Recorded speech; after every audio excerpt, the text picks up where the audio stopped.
Rebuilding in Dynasty Fantasy Football isn't easy as it is. It can be even harder if you find yourself making these very common mistakes in your rebuilds. Stay tuned to make sure you're avoiding these mistakes, as well as finding out the fix to make sure you avoid these mistakes in the future. As always, I do hope you all enjoy the video. Please leave a like if you do. Comment down below your thoughts on the video itself. What common mistakes do you find yourself making in Dynasty rebuilds? But hey, with all that said, let's get right to the content you came for. One mistake, and this just comes down to effort, not putting in the extra effort to try and influence your draft position. This is one of the few things really in your control of, the year that you're in a rebuild. You can't control fantasy points if it's like potential points, something like that, but you can control your draft position. By doing that, you can, get a more valuable pick. The 101 is so much more valuable than the 102. Even if you don't want the player 101, you're like happy with the first 3 players, you can trade out, and whoever has that specific player they're looking for, they can go get that player and you can get the player you still want plus.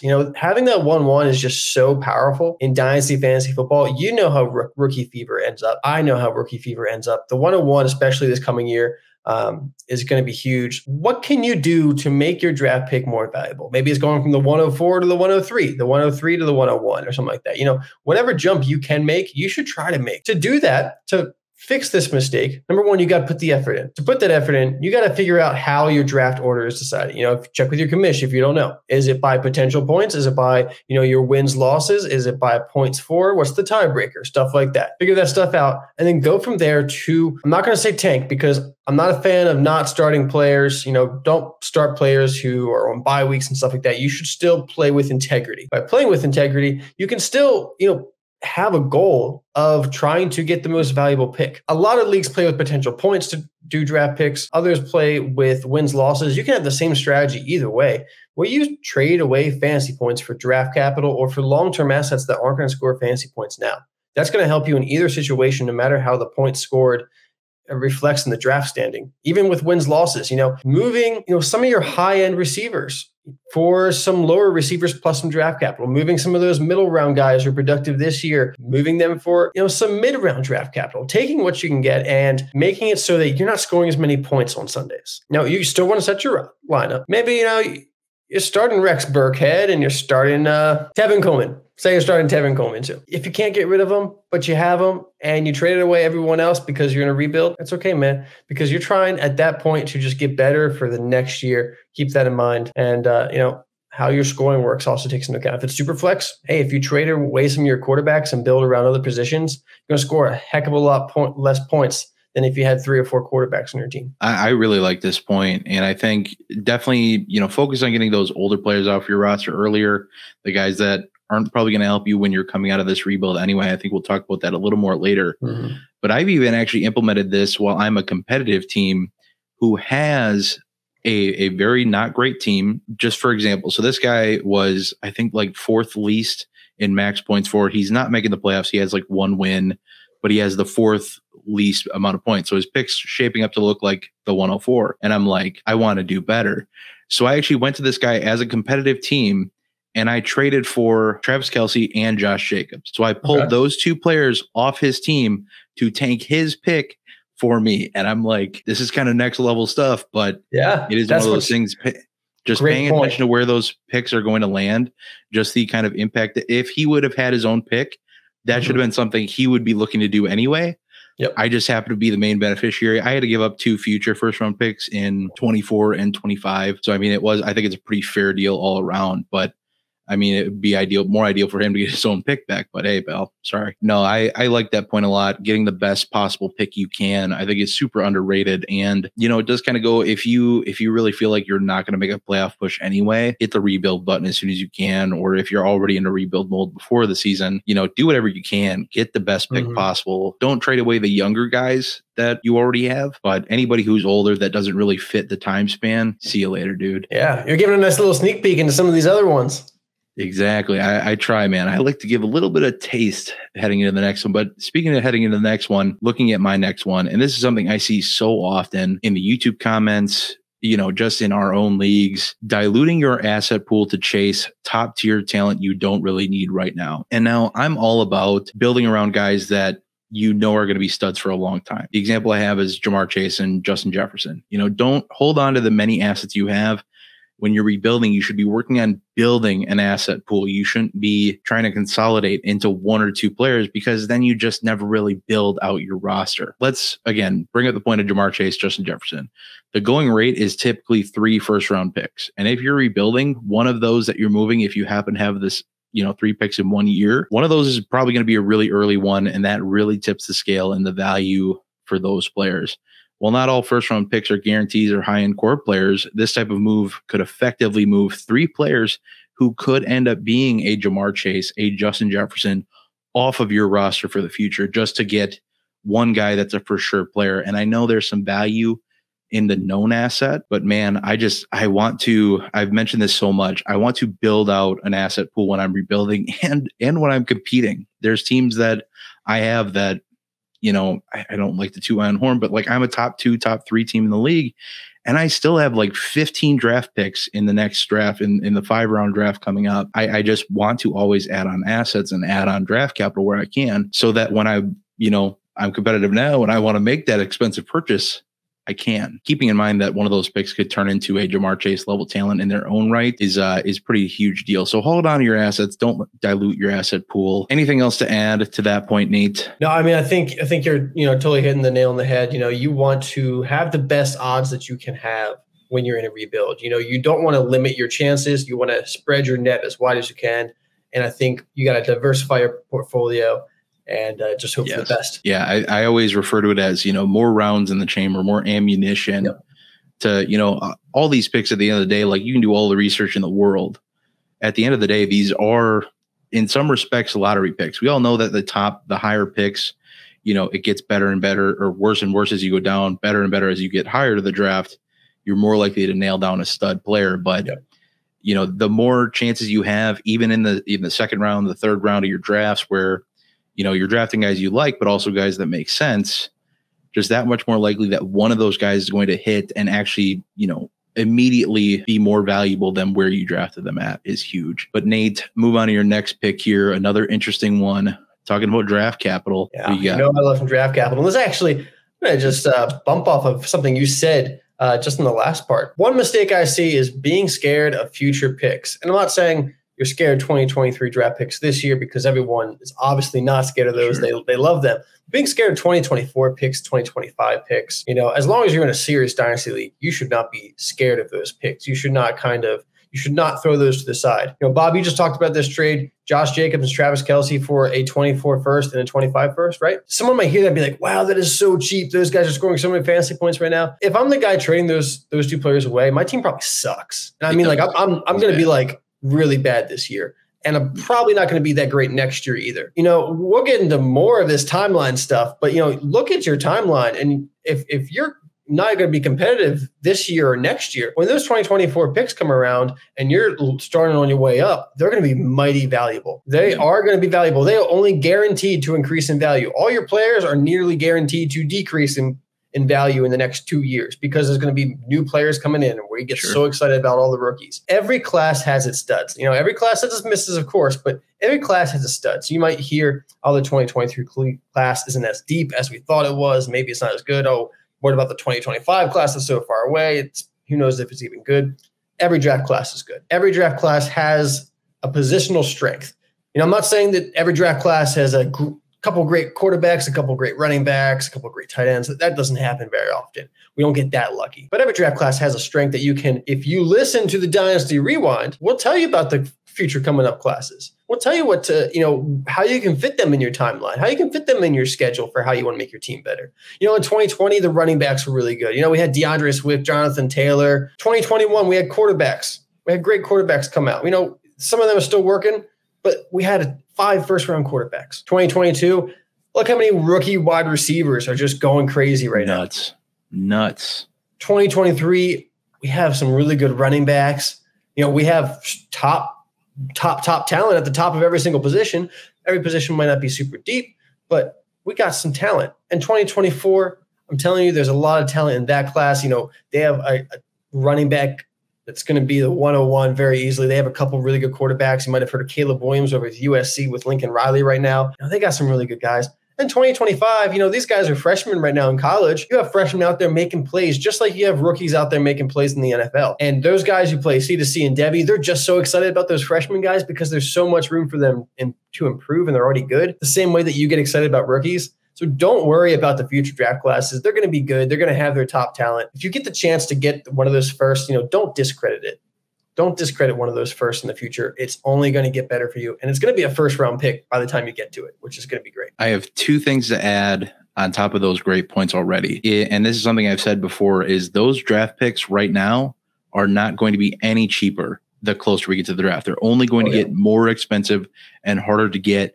And the flip side of that coin is, if you don't like players in the class, wherever your pick ends up, you can trade those picks for proven talent if you so choose, if you feel the need to. So it's just one of those things. It's never a bad idea to bank future draft capital. There's never a negative reason for doing it. And the thing is like you said, it's cheap for me now to move those players or move those picks for those players. But at some point, my payment's going to come due, and now I don't have a first-round pick in 2 draft classes coming up. So it does kind of suck for me. And for that player, that guy, I think he has 524 first now. He doesn't have any draft capital in 2023. That's going to be his year, man. So he does have a good pool in 25 already built up as well. So he's going to be hopefully taken off next year. Talking about timelines, the next mistake I have, and this is a big one too, one I see in the YouTube comments of, we have a lot of commenters out there that are rebuilding, and I love that you're here. I really do. But the big thing, along with the first mistake I had, is targeting players and trades that don't fit the long-term vision. So basically, let's say you're looking at competing in 2 years. This means hypothetically add 2 years to the age of every player in the league. And this is just kind of a way to weed out trade targets. Okay, now anyone who still doesn't have 2 years of viability left as a productive asset is not worth trading for. And that means by the time you eclipse that 2 years that you're getting to with adding that 2 years onto that player, if they don't have 2 more years of viability built onto them, so wide receivers that are like 25, pretty close to a point where you're not going to want to trade for them because they probably don't have that same viability backed up. And then all this does is you're likely just sinking assets into a player that either isn't going to help you for a worthwhile amount of time or at all, because players we know, when they hit that cliff, they hit it hard, their value's gone, and you don't want to be adding those players. So the fix for me, like I said, if I'm targeting players in those trades, I'm expecting them to be viable beyond the extent of my rebuild. So not just in 2 years, for 1 year, they're going to be good. I want them to be good for that year, ideally the next year, maybe a year after that. Because I don't want, when I'm rebuilding, I don't want my title run to last 1 or 2 years and be done. I want to be the king of the league forever. Or as long as that league is standing, I want to be the king of the league. Period. The last little fix I have, just because players are of value doesn't mean they're that much of a value to my team in this case. The prime example is, I put down was Brandon Cooks, and I know he hasn't been doing anything too flashy this year, but he's always the value. So I have to throw him in there. Just because Brandon Cooks is a value or players you like in that age group are a value doesn't mean you need to go chase them and add them to your team, because in all reality, Brandon Cooks, for you, if you're taking 2 years to rebuild, you're adding him for a 2nd or 3rd round pick right now, and he's never going to return value for you in the aspect that you want him to. You're actually adding points to your team to likely worsen your 1st round draft pick. And what sense does that make? We just talked about that in point 1. I would say, definitely keep this in mind when you're trading for players, but, really keep this in mind for the players you already have, so you can trade them away. Sure. Guys like Cooper Kupp, you might have Cooper Kupp and you're like, I got Cooper Kupp. Now, if you have Cooper Kupp, you're probably doing somewhat decent, but if you have a player of that magnitude, a veteran, Devontae Adams, Tyreek Hill, one of those guys, they're great players and they're still, top wide receivers. They're not fitting your long-term vision. Go in and move off of them, sell high, sell them to a contender and get that future draft capital, younger players, that timeline really matters. What is your next mistake that you have for us in Dynasty Rebuilds? Yes, this is a mistake that I have made before, and I have made way too many times, especially for someone who's not that great at trading, because I'm way too stubborn. Sometimes I'm looking at myself and I'm like, oh, this is either a startup draft or maybe it's, a trade and there's a throw in or someone's trying to flip, get rid of somebody. And I think to myself, I don't really like this guy. He doesn't really fit my team vision, but he's a value right now. Like we were just talking about, I'm going to go get him. I'm going to flip him because he's going to get better some point this season. Whether I'm saying he's going to start off strong or end strong, he's going to get better. And then I'm going to flip him for a first, Easy. It's just as easy as I said it is. Well, guess what? It doesn't usually work out for me, Bob. It doesn't usually work out for most people. because it is hard to trade a player, at the top of their game and get it perfect. I'm sure everyone's familiar that you really can't time the stock market. It's really hard to time the stock market of fantasy football players too in Dynasty Fantasy Football. We have a bit more knowledge, I think, of future production than in the actual stock market. But, injuries, trades, situations changing so quickly. And you know how it is in season with Dynasty ranks, one bad game, one big game, 2 in a row, and someone's completely lost their dynasty value while someone else has completely gained so much.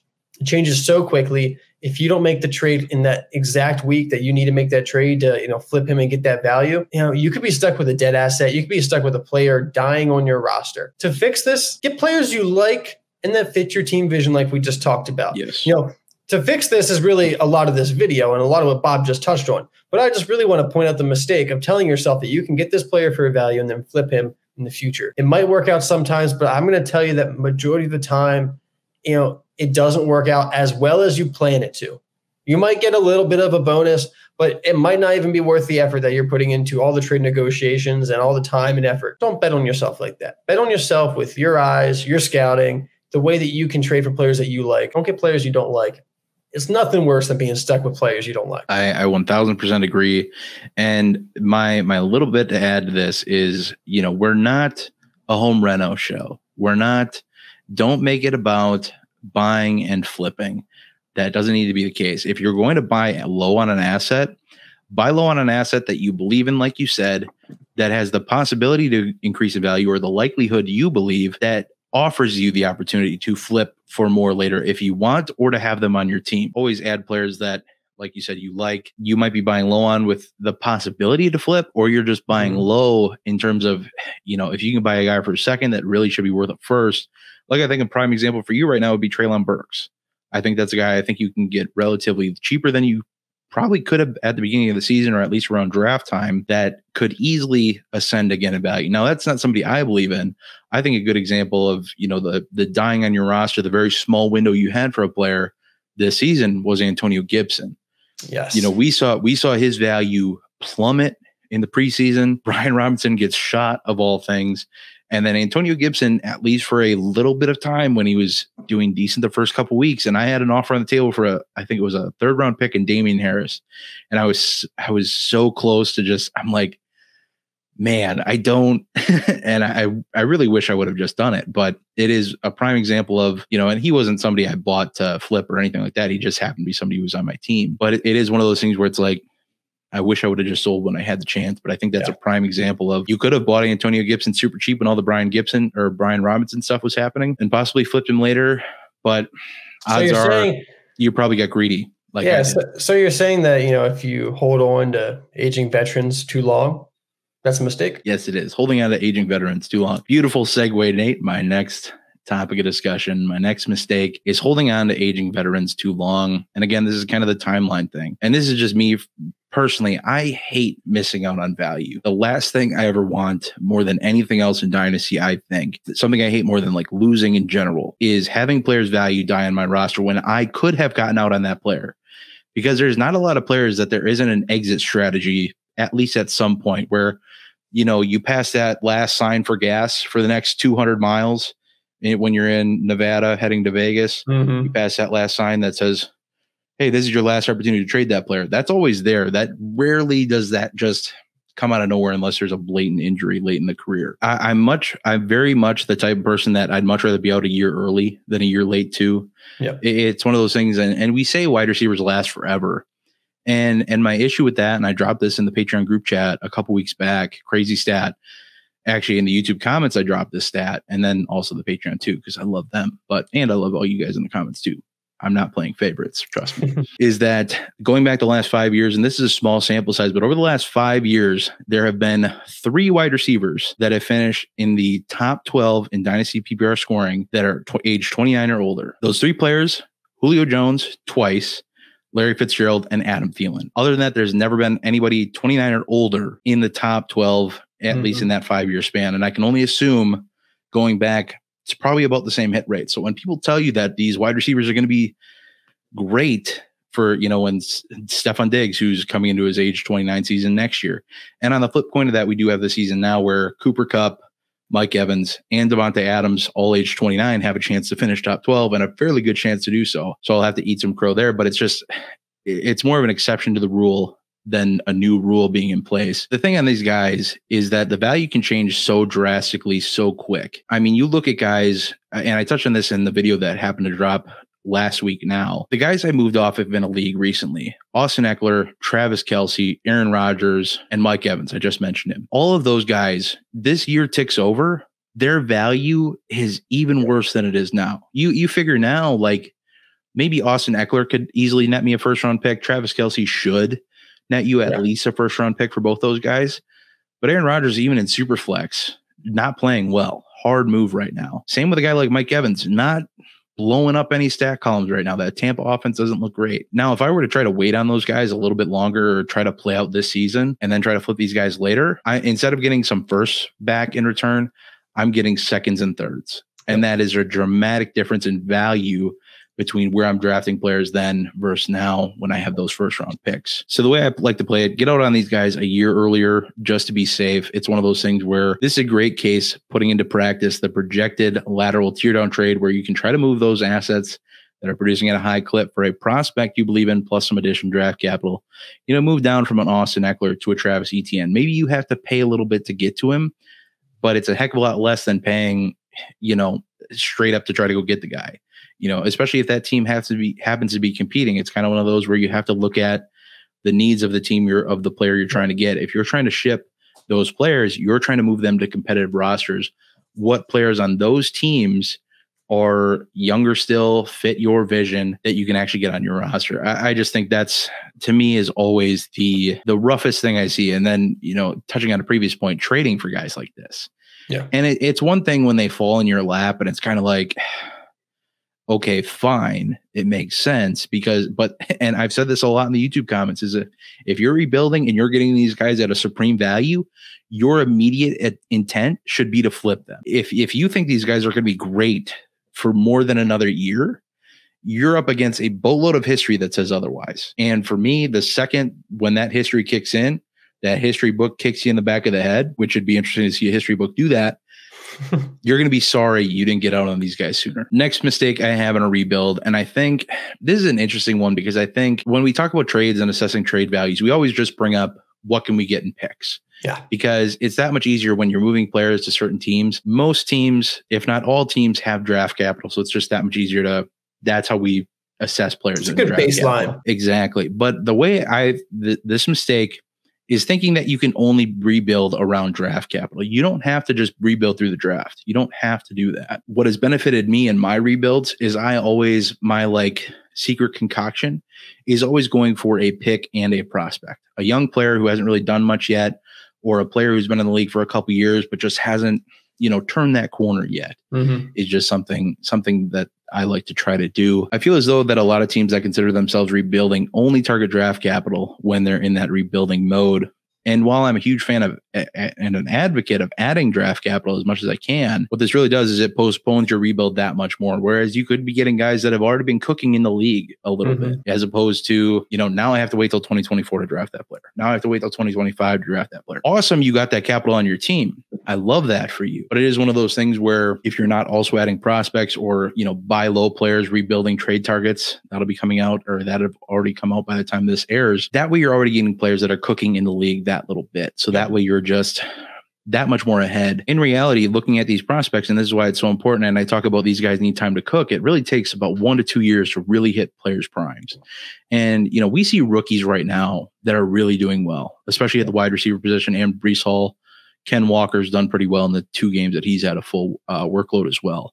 In more cases than not, it's going to take more than a rookie season to hit their prime. So when when you have a base load of draft capital in 1 year, you should be looking at the window from those players to kind of be 1 to 2 years out. Their best year is not going to be their rookie year.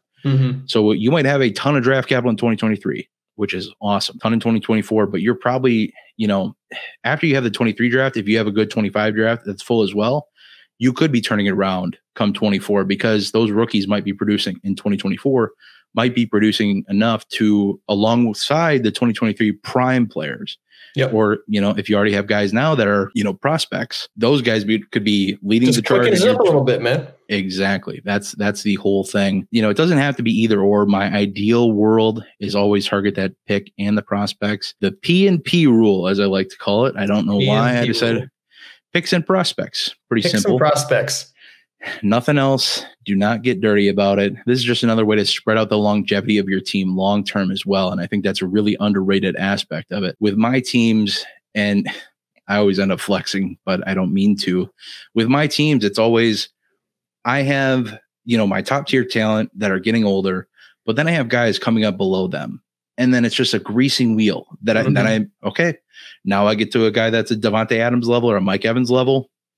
See you later, dude. I need to tear down, but behind Mike Evans, I have DK Metcalf or whatever the case is, whatever your next up mentality is. And that's how when you stagger those picks out like that, it lends itself to that after effect, which is just a nice thing to have happen. But yeah, I like this P&P rule.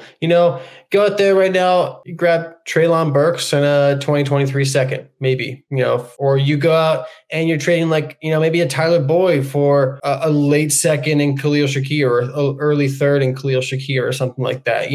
If you're a rebuilding team and you're looking at that timeline, you're trading those veterans, and maybe you're not getting quite the draft capital you're really, really hoping for, but you might be able to tear down the draft capital a little bit and get a prospect that you might like that hasn't done much, but at least gives you some young talent to bank on. So I'm a big fan of this rule. Me too. And I'd say too, on top of that, and just because you touched on it, if you're not getting the draft capital you're hoping for, because it is hard to pry first away from some teams. Some teams will just go out and throw around first like it's nobody's business. I love those teams. I'm a big fan of trading with those teams. But a lot of teams will hold on to them. And what you can try to do with those guys, instead of getting that first round pick, try to find other ways to equate that value. Can you get 2 seconds or a second and a prospect, and then still get the other draft capital on top to where instead of walking away with a first and a second, maybe you're walking away with 2 seconds and a third, something like to that, similar effect, and that prospect on top to where now you're walking with 4 assets, building up that asset pool, diversifying your portfolio and having a better chance, man. All of those things working for you together. And like I said, that's just,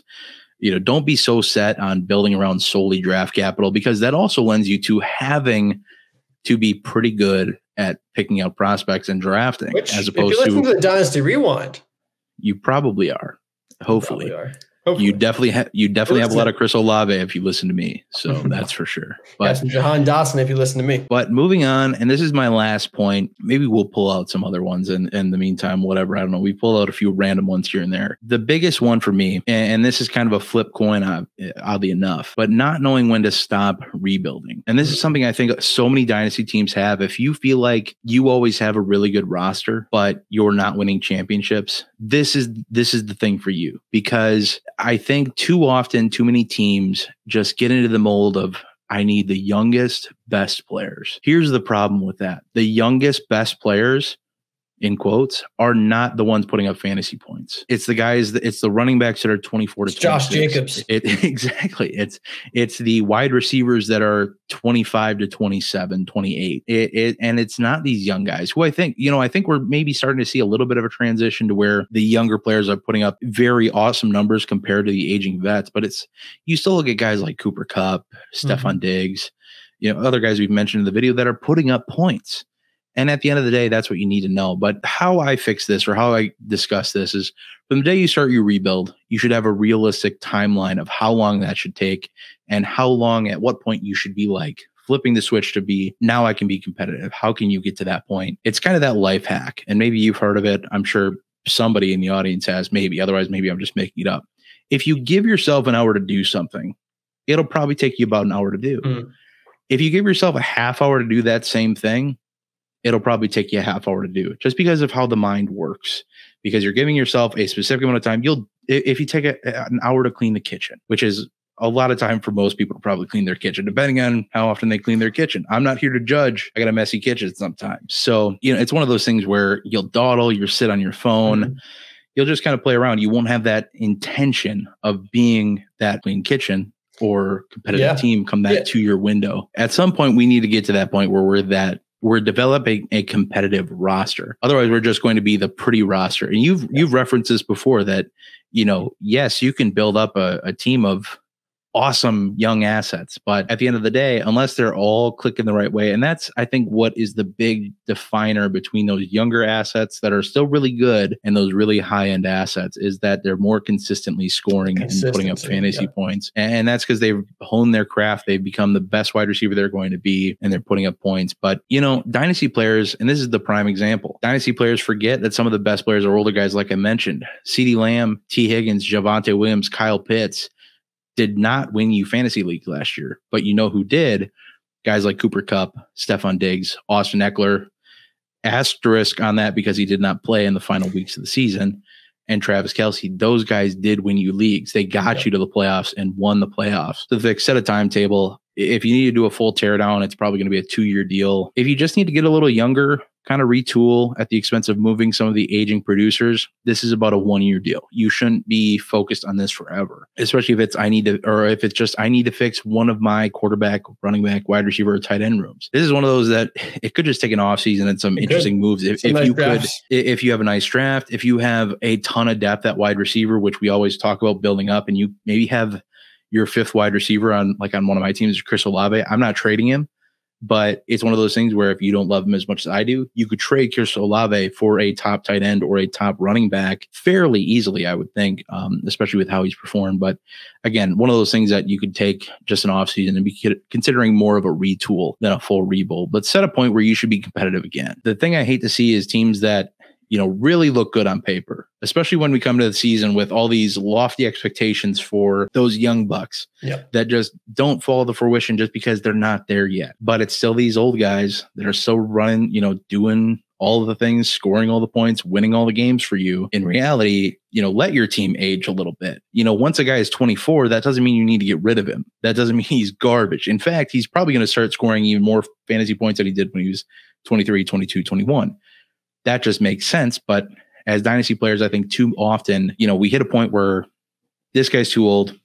See you later, dude. You're not good for me anymore because you're not going to be playing in this league for 8 years anymore at a high level. So you need to get off my team. At some point, you got to take the training wheels off, you know. At some point, you got to take the leap. At some point, you have to buy in. You got to go for that championship. It's very hard to win a championship when you have a bunch of young players. And you have a bunch of depth, but, you know, none of those high studs, you know, and studs, I mean, like the redraft studs, like the guys who are going to perform and get you fantasy points this year. Like I saw a tweet out there, you know, saying Kyle Pitts is still the dynasty tight end 1. And it's Mark Andrews. It's Mark Andrews. Now, if you're looking and you're like, my team isn't going to do anything until 3 years from now. Sure. Kyle Pitts is your tight end 1 in your team's rankings. If you're trying to win anytime in the next 2-3 years, Mark Andrews is in his prime, and he's going to be a top 2-3 tight end for the next 2-3 years. And that's really, at least, I mean, this goes back to this 2-3 year window, which is really what you got to look at for your competing. Where are your players going to get you in the next 2 to 3 years? And that's what you got to look at. So now, you know, once you get to like those 30, 31-year-old players, you know, you do start trying to move off those guys. But the 27, 26-year-olds, if you're trying to win, those are the guys you want. Fantasy football, you can do it. You can play it however you want. If you want to have the best team and just be able to show off your roster, that's great. You can do that. But if you're playing in money leagues and you want to win money, you want to, you know, get the financial incentives from playing fantasy football, for putting all the amount of time and hours you put into it, and, you know, all your friends and spouses who don't play fantasy football are, you know, looking at you like you're crazy. Might as well make some money out of it. So, amen to that. I agree. And people forget, you know, just to talk more about Mark Andrews. I've been a big Mark Andrews fan this whole offseason, and, you know, for a while, but I've been the hugest advocate of going to get him on your team. Mark Andrews is 27 years old. Travis Kelce is 33 years old. There is a window where Mark Andrews could be still putting up Mark Andrews numbers for 6 more seasons. I'm sorry. I traded Kyle Pitts for Mark Andrews plus, with the mistake being, you know, knowing when to stop the rebuild, but also only focusing on young prospects. You miss the big picture of, you want to score fantasy points. At some point for a couple seasons, you want to play some variation of redraft. Yep. As much as it's dynasty, we want to build this thing out forever. Your goal should be to have your starting roster be as close to the highest redraft rankings you can possibly get, because that's going to be, and a little bit of luck, a little bit of health, always avoiding that injury bug, obviously. you're going to win championships. When you can work to build your roster to be as close to the top overall, all positions rankings, when you can get your roster to look as close to that top 50, top 25, whatever, that's when you'll start winning championships and not focusing on just having the best players. Because what you want is you want the guys that are at the top of the redraft rankings now, but you also want to have the guys that are creeping up the rankings every single year.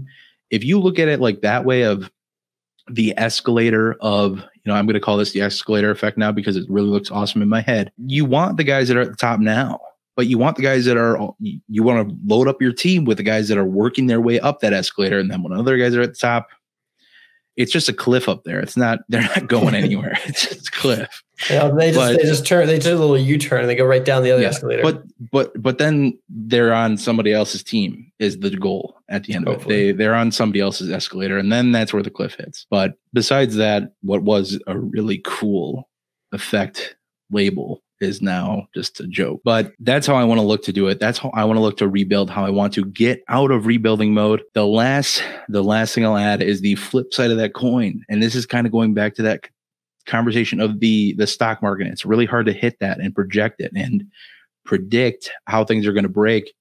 I think just as bad as not knowing when to stop rebuilding, I think not knowing when to continue rebuilding. Yep. I think too many teams kind of just, maybe they pop off a few games and they're like, hey man, maybe it's time to actually compete. When really they've played the 3 worst teams in the league. They're 3-0. Yep. They have the lowest points for, but also by far the lowest points against. So they're somehow winning games and squeaking things out. And they're like, well, I'm going to go trade all my assets for aging players on other teams. When I think that's almost just as easy of a move to make. Yeah. And usually the cause is just that, looking ahead and not seeing that, hey man, maybe I am a little fraudulent. Maybe I need to pump the brakes, let a few weeks happen and, let a few losses put me back in my place. Because I see that too, where I feel like teams just think they're done.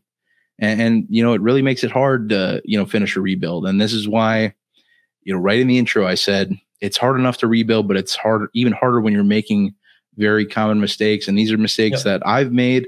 I've seen in my leagues. I've seen in YouTube comments. And I've said like, hey, this wasn't an awesome move. This wasn't my preferred move. This is not what I would have done.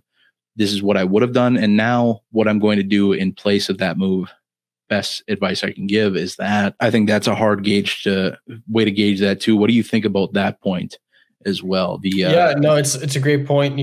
Figuring out where your team is, are you a contender or are you not? Because you don't want to be in the middle. And that's the big thing. You don't want to be stuck in the middle. You don't want to be wondering that week 10. You want to make that decision by week 5, by week 6. I always talk about how you want to be one of the first ones to rebuild because that's when you're going to get your best chance of getting draft capital. We always talk about that on the show. Figure out what kind of team you are. Make sure you're confident and the stats back that up and then go for it. Once you're out of your rebuild, you're looking good, go for it.